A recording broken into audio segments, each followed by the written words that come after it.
امیر جماعت اسلامی کراچی حافظ نعیم الرحمان نے کہا ہے کہ کراچی کے عوام بجلی، پانی اور ٹرانسپورٹ سمیت دیگر بے شمار مسائل کا شکار ہے۔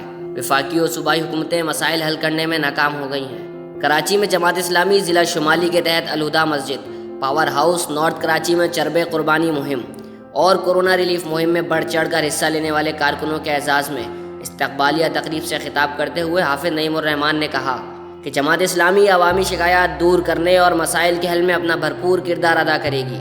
حافظ نعیم الرحمان نے کے الیکٹرک کے خلاف شکایتی سیل کا بھی افتتاح کیا۔ انہوں نے کہا کہ پیپلز پارٹی، نواز لیگ اور ایم کے ایم ماضی میں بھی کے الیکٹرک کی سرپرستی اور حمایت کرتی رہی ہیں۔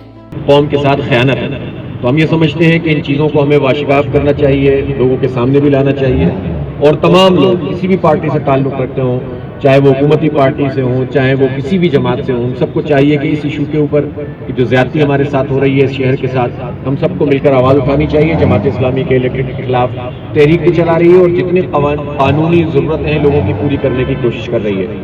یہ شکایتی سیل بھی اس لحاظ سے بہت اہمیت کا حامل ہے کہ ہم صرف احتجاج نہیں کر رہے بلکہ لوگوں کو ریلیف دلانے کے لیے جو طریقہ کار ہے اس طریقہ کار میں فیسیلیٹیشن، سہولت دینے کا کام کر رہے ہیں۔ اس موقع پر ضلع شمالی کے امیر محمد یوسف، نائب امیر احمد خان، سیکریٹری عرفان احمد اور دیگر نے بھی خطاب کیا، جبکہ اسد اللہ ابراہیم نے درس قرآن دیا۔